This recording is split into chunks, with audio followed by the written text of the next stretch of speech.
Olá, seja muito bem-vindo. Está começando o DC Notícias Web. Você pode acompanhar conosco através do QR Code que está no canto da tela pelo YouTube. Veja agora os destaques dessa edição. A ação do IAT em parceria com a Marinha resulta em 3 multas por desmatamento no oeste do Paraná. Dia Nacional da Defensoria realiza mutirão em Foz do Iguaçu. Professores participam de mais uma etapa de capacitação do Programa de Criatividade e Empreendedorismo de Harvard. DC Notícias Web já está no ar.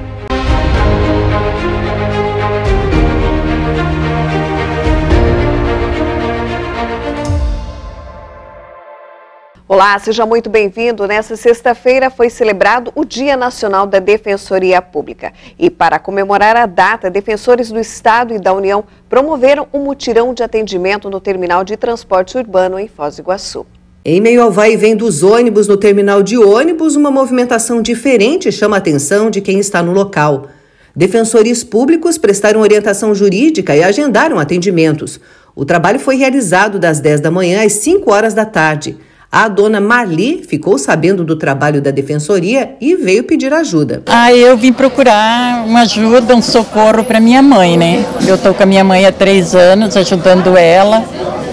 E eu pago aluguel e está muito difícil. Ela ganha um salário de R$ 1.200, não dá para nada. E agora ela acabou caindo, se quebrou. E tá difícil. No Dia do Defensor Público, a Defensoria do Estado e da União se uniram e prestaram assistência jurídica gratuita aqui no terminal urbano de Foz do Iguaçu. Uma forma de divulgar o trabalho e também de ajudar as pessoas que não têm condições de pagar por um advogado. Eu vim dar uma entrada no divórcio. A gente não tem meio de pagar o advogado para fazer o divórcio. Então, por isso que a gente vem procurar aqui. Fiquei sabendo que era de graça, então... Daí eu vim. Então a gente marcou esse evento assim até para a população ter conhecimento dos seus direitos e também saber onde que ela pode procurar ajuda, né? Se é na Defensoria do Estado, se é na Defensoria da União. No caso, assim, a Defensoria Pública da União, ela atua em todos os poderes que são da União, é na esfera federal. Digamos, dar um exemplo, se a pessoa tem alguma demanda contra a Caixa Econômica Federal, que é uma empresa pública federal, a Defensoria atua tanto na parte tentando resolver extrajudicialmente, a pessoa tem uma dívida, um financiamento, a Defensoria Pública da União pode atuar. Tem a parte previdenciária também, que a gente pode encaminhar o pedido de aposentadoria, um auxílio doença, um auxílio acidente de trabalho, então a gente pode auxiliar essa pessoa e no caso, se o benefício dela for indeferido na via administrativa, a União pode ingressar com um processo judicial para a pessoa tentar obter esse benefício judicialmente. Tem ali também a parte criminal, que a Defensoria atua, como tem aqui uma região de fronteira, tem esses crimes transfronteiriços, que chama descaminho, contrabando, tráfico de drogas, a Defensoria da União atua. Tem também a parte civil, quando é medicamentos de alto custo, a pessoa não tem condições de pagar esse medicamento porque não é oferecido pelo SUS, ela pode procurar a Defensoria para tentar obter esse medicamento na Justiça. Geralmente são medicamentos de alto custo, né, algum tratamento, então ela pode demandar perante a Justiça Federal. E além disso a gente atua na parte eleitoral, crimes, né, tanto na parte criminal quanto na parte civil, e tem também atuação na parte da Justiça Militar da União. Assim, esses militares que trabalham aqui, se eles quiserem, a gente pode atuar também na defesa deles, tem alguns processos inquéritos administrativos ou até em ações penais. A Defensoria Pública Estadual atende mediante alguns critérios. O principal é o econômico, que é de até 3 salários mínimos. Nós atendemos na área de família, execução penal, criminal e também na infância e juventude. As principais demandas que nós vamos encontrar aqui hoje são relacionadas à guarda, alimentos, a pensão de modo geral e também da busca por creche.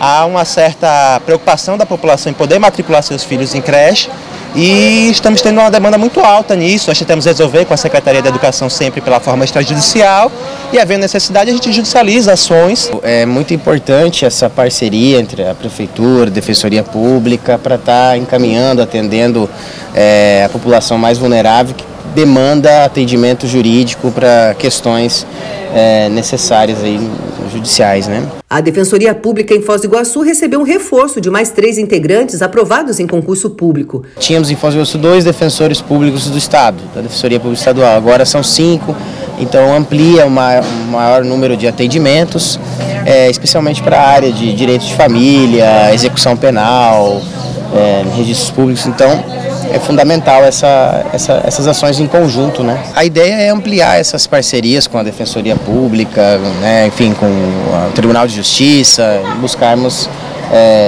dar essa atenção maior, né, para a população.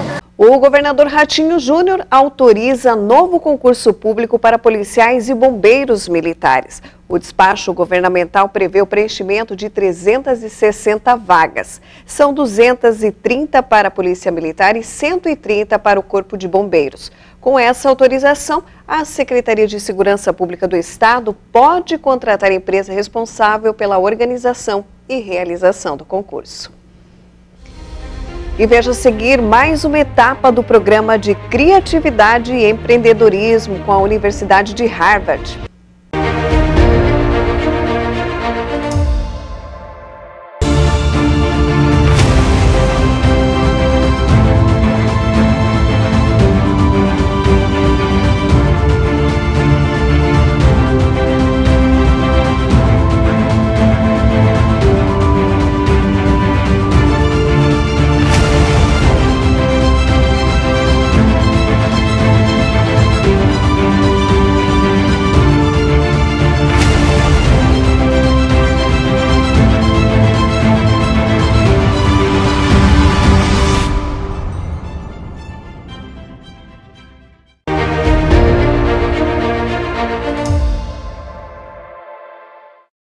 Estamos de volta e agora falando que professores e coordenadores do Grupo DC participaram de mais uma etapa de capacitação do programa de criatividade e empreendedorismo com a Universidade de Harvard. A reitoria da UDC, coordenadores de Foz e Medianeira, diretores e alguns professores dos colégios do grupo no Brasil e Paraguai participaram no anfiteatro Elias Hawaj para mais uma etapa de capacitação com professores do programa de criatividade e empreendedorismo de Harvard.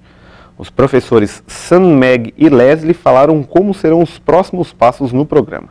Atualmente, mais de 2.300 estudantes dos colégios e da UDC participaram do programa de criatividade e empreendedorismo UDC Harvard Health Lab Brasil. Eu sou engenheiro, eu comparo muito com, a gente fala, a construção de um castelo, né? A construção do castelo você vai colocando um tijolo e às vezes você nem nota, né? Todo dia. Daí quando você sai um pouco de longe, você vê que um monte de tijolos formaram um castelo. É mais ou menos o que a gente está fazendo. Começamos com uma ideia simples, eu e o Sam. Aí hoje já tem 2.000 alunos tendo a disciplina semanalmente. E agora nós vamos começar a fazer a apresentação. Então o castelo está em construção. Nós estamos explicando para os professores, para os diretores, coordenadores, o que é a ideia, como colocar essa ideia no formato que vá para a Universidade de Harvard, como apresentar. Até os professores vieram, nós temos excelentes projetos, é só adaptar o conteúdo ao formato que eles acham interessante. Então nós estamos aprendendo com a melhor universidade do mundo e fazendo um protocolo, o mesmo protocolo aqui para professores, para os coordenadores, né? Então como a educação é um processo, dia a dia, ninguém aprende português do dia para a noite, né? É o mesmo raciocínio, né? É um dia de cada vez, até chegar no principal, que é o aluno. O aluno fortalecer ainda mais a capacidade de pensar e ter ideias e propor ideias e soluções para os desafios que tem na comunidade. É a formação da nossa equipe, que daí a equipe que está em conexão no dia a dia com o aluno. Então a gente está fazendo vai ser uma eterna capacitação, vamos dizer assim, a cada mês, a cada 2 meses haverá uma capacitação dos professores. Surgem perguntas de quem está no dia a dia, de frente com o aluno, interessantes, até outro professor escuta, eu passo pela mesma situação, como que você resolveu? Então é um caminho que a gente está indo bem sólido, bem cautela, né, mas muito sólido e com um grande mentor, que é a Universidade de Harvard. O governo federal mudará a apresentação da Carteira Nacional de Identidade para tornar o registro mais inclusivo e representativo. O novo documento não terá a distinção entre nome social e nome do registro civil. Dessa forma, passará a adotar o nome ao qual a pessoa se declara no ato da emissão.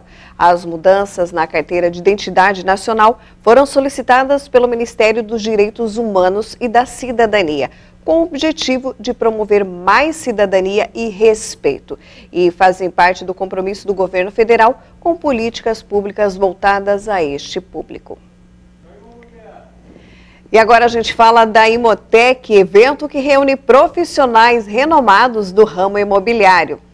O evento pretende mostrar uma nova visão de mercado aos corretores de imóveis. Serão 36 horas de conteúdo em 3 dias de palestras divididas em 12 temáticas e 30 mentorias. Uma oportunidade de aprimorar conhecimento em diversas áreas do setor imobiliário, como o perfil das novas moradias, técnicas de vendas e as mudanças no setor no pós-pandemia. A organização compôs uma heterogeneia de linhas de pensamento em relação ao mercado imobiliário. Então, não é só a questão, quando a gente fala de mercado imobiliário, não é só a questão de compra e venda, o mercantilismo do imóvel, mas toda a questão do ambiente de construção, da realidade nova das construções hoje, que hoje o público para esse mercado, como o público de vários outros mercados, outros segmentos, exige que ele seja sustentável, que você tenha uma série de regras de cumprimento em relação ao processo construtivo, a mudança do mercado hoje, principalmente que veio provindo agora da pandemia, acelerado pela pandemia, em relação ao home office. As pessoas hoje em dia não querem estar restrito em um lugar físico. Veja, eu não estou falando de um imóvel, estou falando do local, só que atinge o mercado imobiliário. Famílias hoje já não procuram uma casa simplesmente pela localização, pelo preço, lógico, são fatores que envolvem, mas eles têm aspectos que precisa compor um escritório dentro de casa, então a questão do home office, precisa saber quais são os elementos de sustentabilidade que a casa tem, a questão de inteligência, então entra no tema de cidades inteligentes, arquitetura, passa por várias verticais aí. O Imobitec 2023 vai muito além de aumentar as vendas, proporciona network e transforma carreiras. É uma abertura de inovação, de aprendizado que a gente achava que tudo que a gente tinha aprendido antes estava valendo, né? O que o Imobitec está trazendo para nós, consultores imobiliários, no dia de hoje, vai abrir muito nossa mente. Então, assim, a importância é incrível, a experiência é incrível, né? A Itaipu Binacional retomou oficialmente o projeto do mercado público localizado na Vila A. A primeira apresentação aconteceu nessa última quarta-feira, dia 17, em que representantes da Binacional e do PTI apresentaram o modelo previsto a integrantes das associações, conselhos, sindicatos e o Visit Iguaçu. O encontro aconteceu no Centro Executivo de Itaipu. A estimativa de entrega do projeto é para o início de 2024. E veja a seguir, a ação do IAT, em parceria com a Marinha, resulta em 3 multas por desmatamento no oeste do Paraná.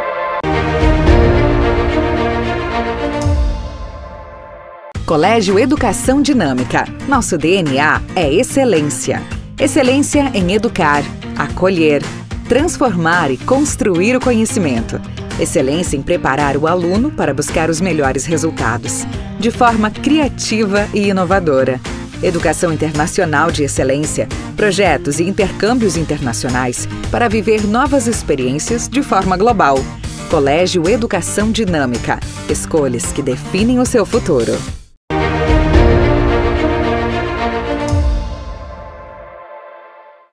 Uma força-tarefa fez um trabalho de fiscalização na região oeste. Uma pessoa foi presa e 3 multas foram emitidas por desmatamento. Quem falou da ação foi o chefe regional em Foz, Carlos Piton.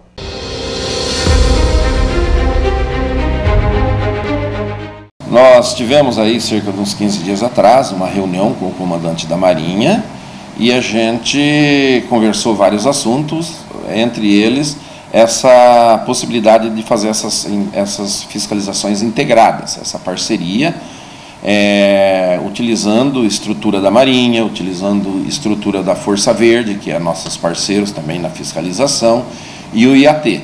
E juntando essas forças, a gente tem viaturas da Força Verde, que é a polícia, que vai com aquela força policial para ajudar a atender a ocorrência, a nossa equipe para fazer a parte das autuações, o que tiver que ser feito também, e a Marinha também com a parte aquática. Eles botaram a estrutura deles para fazer parte dessa integrada, com embarcações e o pessoal deles também.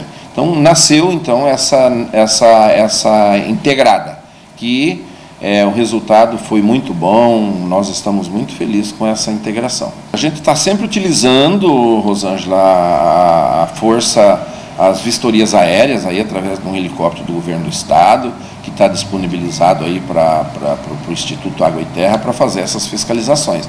Então, normalmente a gente recebe o Instituto Água e Terra, o IAT, recebe as imagens de satélite através do mapa de bioma, onde detecta alguns desmates, fogo, e aí a gente passa pelo núcleo de inteligência do IAP, que apura com mais rigor a parte teórica da denúncia, onde busca através do CAR, do Cadastro Ambiental Rural, já através das coordenadas que o próprio satélite oferece, a gente busca o nome do proprietário daquele local, já pega todos os dados, documentos deles, então a gente já vai a campo só para verificar se tem licença para fazer aquele ato ou não, porque através do satélite hoje a gente tem uma fiscalização muito boa e a gente está conseguindo pegar muitos desmates clandestinos em razão disso. E aproveitando essa fiscalização que a gente já faz, aí chamamos então a Marinha para fazer essas integradas junto com a Força Verde, que já são nossos parceiros há muito tempo.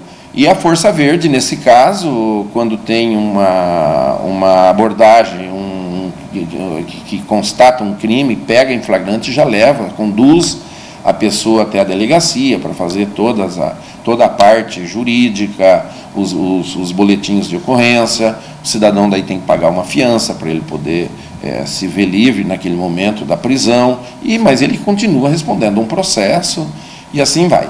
E voltando então um pouquinho aí com a ideia dessa integração com a Marinha, eles têm também algumas operações anuais, e nessas operações a gente pretende fazer elas em conjunto para averiguar a legalidade dos atos pesqueiros, da pesca. Porque tem muita pesca, e aí para pescar hoje o cidadão, ou ele é profissional, ele tem que ter a documentação como profissional, ou ele é amador, mas daí ele precisa daquela carteirinha de pescador amador.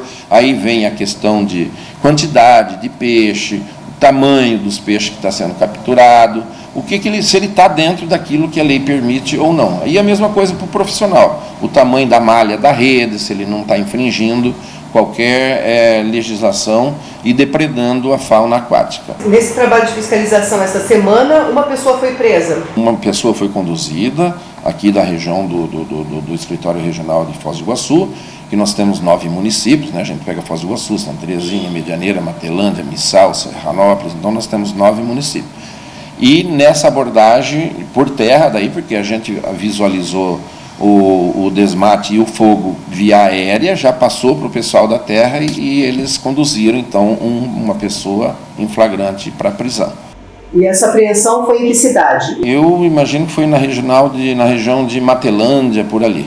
E a pessoa que foi presa era proprietário ou era funcionário? Era funcionário ele que estava no momento ali, e por isso que foi ele que foi conduzido. E essa pessoa ela fica presa muito tempo?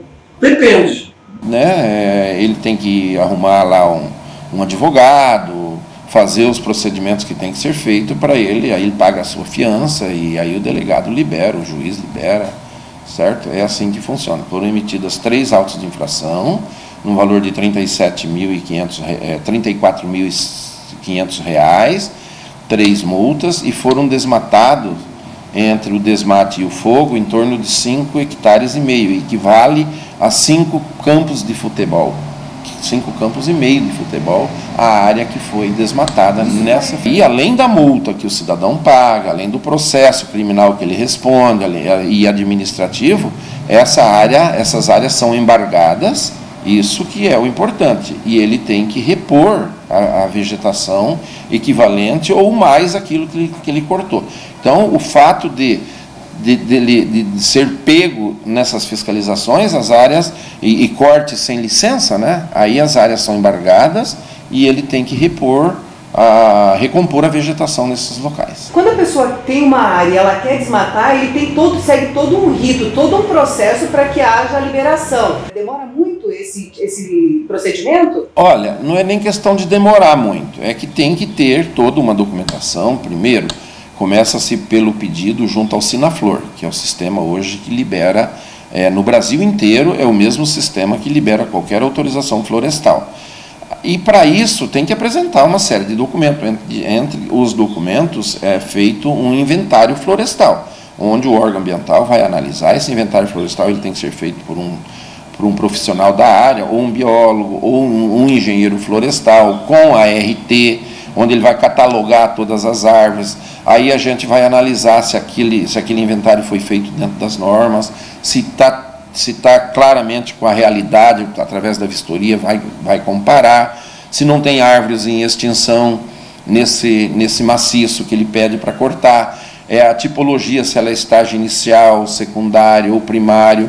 Então aí tem toda uma avaliação. Normalmente demora assim, 2, 3 meses, às vezes demora, porque entre vistoria, analisar documento, devolve o processo muitas vezes para o requerente, para adequação. Então é por aí, 2 a 3 meses. A maioria das vezes que faz desmatamento ilegal é porque ele já sabe que possivelmente não é concedido aquela licença, porque é uma área que não poderia ser cortado em razão do porte, da vegetação, e uma série de coisas. Mas acho que não é pela burocracia, não. É tentar driblar mesmo a fiscalização. Essa força-tarefa, ela focou essencialmente em desmatamento, ou quando vocês fazem esse trabalho, vocês já abrem o leque de fiscalização? Sempre abre o leque, aproveita os voos, né, através do helicóptero, e a gente, além do fogo, que é visivelmente de longe, é o mais fácil para ver, porque se vê a fumaça, aí a gente vê a parte do corte da vegetação, e a gente corre também atrás de outras situações, por exemplo, exploração mineral, abertura de uma pedreira, corte de áreas de preservação permanente, que às vezes o cidadão vai invadindo a beira do rio, mesmo com gado, às vezes não precisa cortar, ele vai explorando com a presença de animais. Então a gente vê de uma forma geral, né? Tudo que é ilícito ambiental é voltado por terra depois para fazer a averiguação em loco. E tem uma previsão de outras fiscalizações ainda esse ano? Tem. Cada 2, 3 meses a gente faz uma geral no regional. No caso, nós fazemos aqui no nosso regional Foz do Iguaçu, e nós temos mais 21 regionais, todos é tratado da mesma forma, uns com maior demanda, por exemplo, Guarapuava, Ponta Grossa, União da Vitória, Pato Branco, é uma região que automaticamente já tem uma demanda maior de desmatamento. Então, às vezes, concentra um pouco mais lá. Mas só esse ano eu já estou na 3ª aqui em Foz do Iguaçu. 3ª ou 4ª já. Isso em multas, já o montante gira em torno de quanto? Eu não tenho esse valor agora para dizer para você qual que foi o montante das multas, mas teve multas aí de 800 e poucos mil reais, uma multa só. Que eu me lembro que foi feito alguma coisa nessa ordem aí. Multas pequenas, muitas. Só na região? Só na região. Vocês estão recebendo denúncias de 5 anos atrás? Ou até mais, às vezes, através desse mapa de bioma aí, a gente recebe denúncias que há 5, 6, 8 anos atrás existia mata, né, neste local, e hoje, através das imagens, mostra que o cidadão já fez pasto ou lavoura. Aí a gente busca as imagens anteriores e vamos fazendo uma sobreposição de imagem, e a gente vê que realmente há 5, 6 anos atrás era vegetação e hoje não é mais. Então esse cidadão é penalizado e multado por um ato que aconteceu lá atrás, 5, 6 anos atrás. Isso é bem comum. Isso é comum, assim, no ano? Quantas denúncias desse tipo vocês recebem? Então, assim, não existe uma... Mais ou menos, em média. É muito simples receber 40, 50 denúncias, fácil, pelo mapa do bioma. Que daí a gente vai verificar se ele teve autorização, porque pode ser que ele teve autorização na época para cortar, sabe? Muitas vezes também era eucalipto, porque o satélite não identifica se era eucalipto ou não. E o eucalipto, por exemplo, é uma exótica, ela pode ser cortada. Então aí a gente vai lá por terra e vai ver que não, aqui era realmente um eucalipto, ou aqui ele cortou, mas ele tinha autorização, mas uma boa parte não tem autorização. Mas é legal que a gente está acompanhando, mesmo que aconteceu 5, 6 anos atrás.